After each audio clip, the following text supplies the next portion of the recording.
बहुत समय पहले की बात है। फूलपुर नामक गांव में कृष्णा नाम की एक बूढ़ी काकी रहा करती थी। कृष्णा का एक बेटा था जिसका नाम था मोहन, जिसकी शहर में बड़ी कंपनी में नौकरी लग गई थी और वह फिर शहर में ही रहने लगा था। मोहन के गांव से जाने के बाद कृष्णा बेचारी अकेली ही गांव में रहा करती थी। अब कृष्णा बहुत ही ज्यादा बूढ़ी हो चली थी, इसलिए उससे घर का काम करना बहुत ही ज्यादा मुश्किल हो चला था।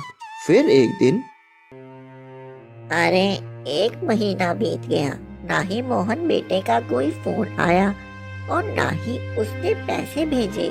पता नहीं क्या हो गया है मेरे बेटे को। शहर जाकर वह बहुत ही ज्यादा बदल गया है। यहाँ मैं इतनी बूढ़ी होती जा रही हूँ कि मेरे बस की कोई भी घर का काम नहीं रहा। पता नहीं किस हालात में होगा मेरा बेटा।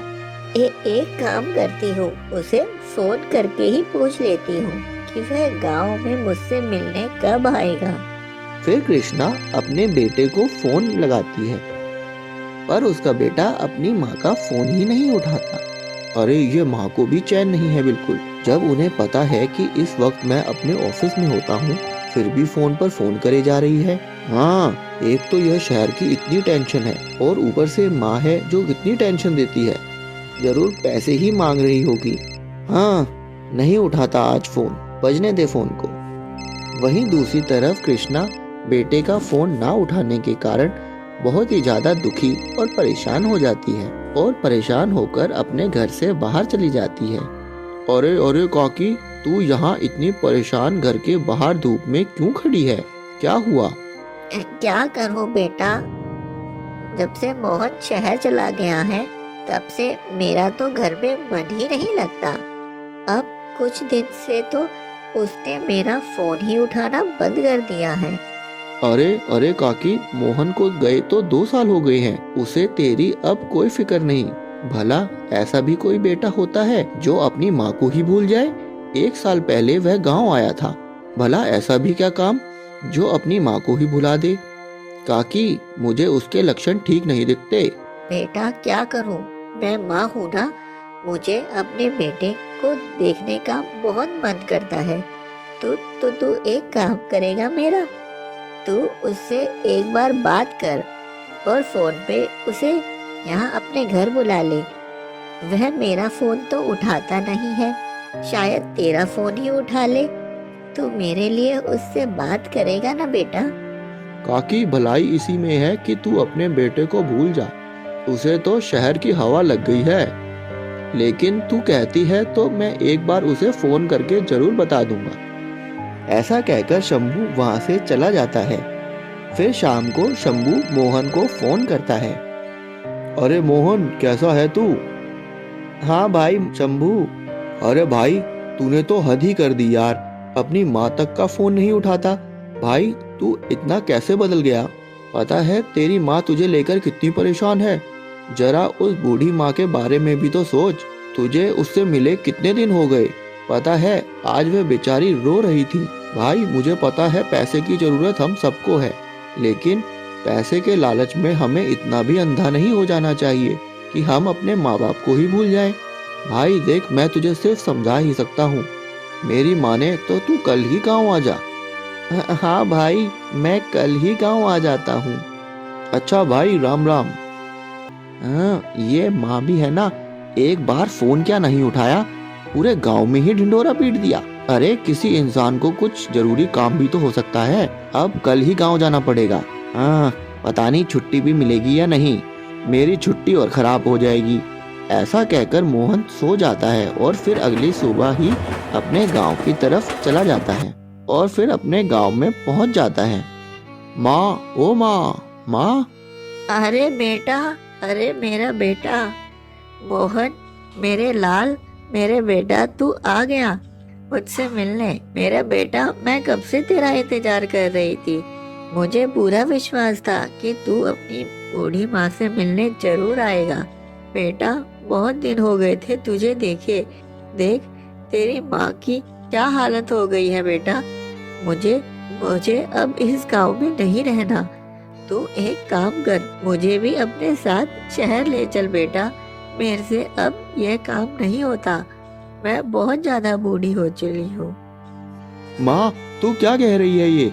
मैं तुझे शहर में नहीं ले जा सकता, और वैसे भी कल से मुझे बहुत ज्यादा गुस्सा आ रहा है।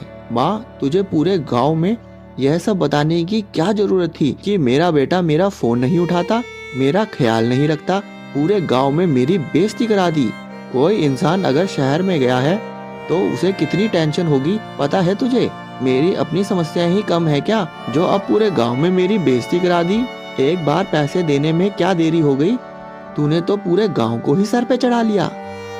बेटे के इतने कड़वे वचन सुनकर कृष्णा तो जैसे मर ही जाती है, फिर भी वह बेटे के प्यार में पागल होकर कहती है, ना बेटा, मैं ऐसा कुछ नहीं चाहती। बेटा, मैं तो बहुत खुश हूँ कि तू मुझसे मिलने के लिए आया। बेटा, तू ही तो मेरा एक इकलौता बेटा है। मैं तुझे ही फोन नहीं करूँगी तो किसे करूँगी भला? और जब तू मेरे फोन नहीं उठाता तो मुझे बहुत ज्यादा चिंता हो जाती है। हाँ, यह सब चिंता का ड्रामा मेरे सामने मत करो। मैं बड़ा हो चुका हूँ अब, मेरी चिंता करना छोड़ दो। माँ, तुझे पैसे चाहिए थे ना? लो, ये इस महीने के पैसे लो, सारे रख लो, और मैं जा रहा हूँ यहाँ से। मुझे बहुत काम है, मेरे पास फालतू टाइम नहीं है कि मैं यहाँ गाँव में बैठकर अपना समय बर्बाद करूँ। ऐसा कहकर मोहन घर से चला जाता है और कृष्णा अपने बेटे को आवाज लगाती ही रह जाती है। मोहन, मोहन बेटा, ये क्या हो गया है मेरे बेटे को? मोहन बेटा, तू वापस आ जा, ऐसे ना जा बेटा। ये पैसे मेरे किसी काम के नहीं बेटा। जब तू ही नहीं मेरे साथ तो ये पैसे किस काम के? बेटा, तुझे मैंने इसलिए ही इतना बड़ा नहीं किया था कि तू यह दिन मुझे दिखाए। हे भगवान, यह कौन सा दिन दिखा रहा है तू? माँ बाप अपने बच्चों को इसलिए ही बड़ा नहीं करते कि बच्चे बड़े होकर उन्हें ऐसे छोड़ के चले जाएं। क्या इस दिन के लिए ही जिंदा थी मैं? मोहन बेटा, मुझे तेरे पैसे नहीं चाहिए। फिर शाम तक कृष्णा को बहुत तेज बुखार हो जाता है। जब यह बात शंभू को पता चलती है तो वह जल्दी से डॉक्टर के साथ कृष्णा काकी के घर पहुंचता है। देखिए, मैंने माँ जी का चेकअप कर लिया है, इन्हें किसी बात का बहुत बड़ा सदमा लगा है, जो ये शहद झेल ही नहीं पाएंगी। मुझे नहीं लगता कि यह सुबह तक बच भी पाएंगी। आप एक काम कीजिए, इनके बेटे को बुला लीजिए ताकि वह इनसे मिल सके। बेटा मोहन, तू कहाँ चला गया? मैंने तुझे पाल पोस कर इतना बड़ा किया था, तूने मुझे ऐसे ही छोड़ दिया। बेटा, मेरे से ऐसी क्या गलती हो गई जिसकी तूने इतनी बड़ी सजा दी है। यह सब सुनकर शंभू तुरंत ही मोहन को फोन मिला देता है, पर मोहन उसका फोन नहीं उठाता। पर शंभू बार बार मोहन को फोन करता ही रहता है। हाँ शंभू, हाँ भाई मोहन, तू एक काम कर, तू जल्दी से गांव में आ जा। तेरी माँ की तबीयत बहुत ज्यादा खराब हो गई है। क्या? अरे भाई शंभू, मेरी माँ का तो ये रोज रोज का ड्रामा हो गया है। वह सुबह तक बिल्कुल ठीक हो जाएगी, उसकी इतनी ज्यादा फिक्र करने की जरूरत नहीं है। हाँ, और तू भी यार मुझे रोज रोज फोन करके परेशान मत करा कर। फिर शंभू उसे फोन पर ही सारी बात समझाता है और डॉक्टर से भी उसकी बात कराता है। तब जाकर मोहन को विश्वास होता है और फिर उसके पैरों के नीचे से जमीन ही खिसक जाती है। वह रात में ही तुरंत गांव के लिए निकल जाता है, पर होनी को तो कौन रोक सकता था। मोहन की माँ सुबह तक अपने प्राण खो देती है और हमेशा हमेशा के लिए मोहन से दूर चली जाती है। मोहन आखिरी समय पर भी अपनी माँ से नहीं मिल पाता, जिसका पछतावा उसे सारी जिंदगी रहता है। हमें कभी भी अपने मुख से ऐसे वचन नहीं बोलने चाहिए जिससे कि दूसरे इंसान को बहुत ज्यादा दुख हो। मोहन ने अपने मुख से बोले हुए वचनों की वजह से ही अपनी माँ को हमेशा हमेशा के लिए खो दिया।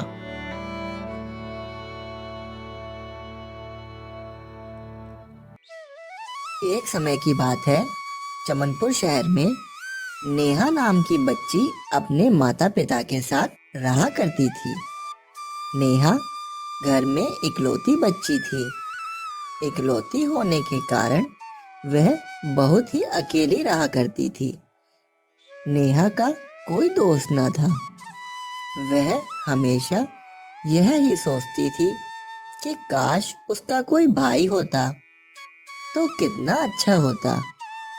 वह हमेशा अपनी मम्मी से इसी बारे में शिकायत करती रहती थी। नेहा को उदास देखकर उसके माता पिता को बिल्कुल भी अच्छा नहीं लगता था। वह हमेशा नेहा को यह ही समझाते थे कि बेटा, जिंदगी में हमें जो भी कुछ मिला है भगवान का हमें शुक्रिया करना चाहिए। पर नेहा को तो जैसे कुछ समझ ही नहीं आता था। फिर एक दिन की बात है कि नेहा अपने घर के पास ही एक पार्क में घूम रही होती है। तभी वहां नेहा की दोस्त रूपाली आ जाती है और नेहा से बात करने लगती है। रूपाली बताती है कि रक्षाबंधन आने वाला है और वह अपने भाई को राखी बांधेगी और साथ ही अपने रिश्तेदारों के घर भी जाकर रक्षाबंधन मनाएगी। वहां भी उसके बहुत सारे भाई हैं। यह सब सुनकर नेहा को बिल्कुल भी अच्छा नहीं लगता। भाई ना होने के कारण उसे समझ ही नहीं आ रहा होता है कि वह किसके साथ रक्षाबंधन मनाए। रूपाली की बातें सुनकर नेहा बहुत ही ज्यादा उदास हो जाती है और उदास मन से ही घर वापस आ जाती है। घर आकर नेहा की माँ उससे पूछती है कि क्या हुआ, तुम उदास क्यों हो? पर नेहा कुछ नहीं बोलती और चुपचाप अपने कमरे में चली जाती है। फिर अगले दिन नेहा बाजार से घर आ रही होती है।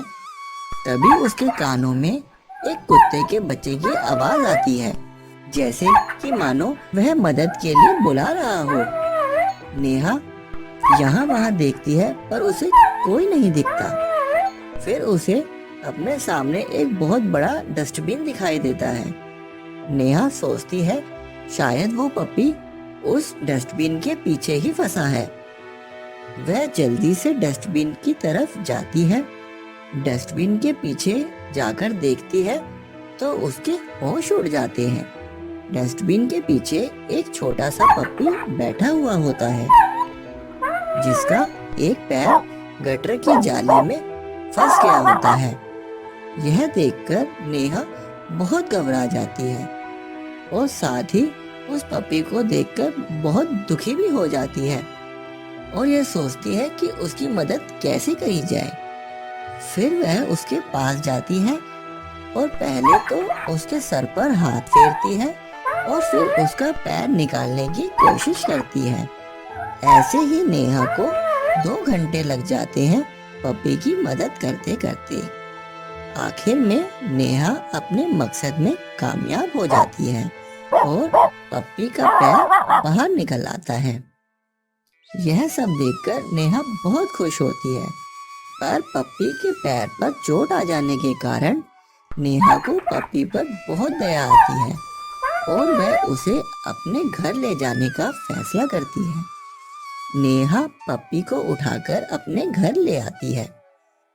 नेहा की माँ नेहा को पप्पी के साथ देखकर हैरान हो जाती है। फिर नेहा अपनी मम्मी को जो भी कुछ हुआ सब बताती है। फिर वह दोनों पप्पी के पैर पर लगी चोट पर पट्टी करते हैं और उसे थोड़ी देर बाद घर के बाहर छोड़ देते हैं। पर नेहा का ध्यान तो जैसे सारा पप्पी पर ही था। वो बार बार घर से बाहर जाकर देखती है कि पप्पी कहीं चला तो नहीं गया, पर पप्पी भी उसके घर से कहीं नहीं जाता। वो भी मानो उसके घर को अपना ही घर समझ लेता है और नेहा के घर के गेट के बाहर ही बैठा रहता है। फिर अगली सुबह नेहा को पप्पी के रोने की आवाज आती है। उस आवाज से नेहा की आंख अचानक से खुल जाती है और वह पप्पी की आवाज सुनकर जल्दी से अपनी माँ के पास जाती है। नेहा और नेहा की माँ घर से बाहर जाकर देखते हैं तो पता चलता है कि पप्पी तो सारी रात उनके गेट के बाहर ही था। यह देखकर नेहा पप्पी को अपनी गोद में उठा लेती है। रात भर घर के गेट पर ही रहने के कारण पप्पी को बहुत भूख लग रही होती है, इसलिए ही वह चिल्ला रहा होता है। नेहा यह सब समझ जाती है और नेहा जल्दी से पप्पी के लिए दूध लाती है और उसे पिलाती है। यह सब देखकर नेहा के मम्मी पापा बहुत खुश होते हैं। फिर नेहा अपने मम्मी पापा से पप्पी को साथ रहने की जिद करती है कि वह कहाँ जाएगा, इसे इस घर में ही रहने दो ना, मैं इसके साथ खूब खेलूंगी। पहले तो उसके पिता पप्पी को साथ रहने के लिए मना करते हैं, पर फिर नेहा की जिद के आगे वह मान जाते हैं। वैसे भी जब से पप्पी उनके घर आया होता है तब से नेहा बहुत खुश थी। यह सब देखकर और नेहा की खुशी के कारण उसके मम्मी पापा उसे पप्पी को साथ रखने के लिए तैयार हो जाते हैं। फिर नेहा उस पप्पी का नाम टॉमी रख देती है।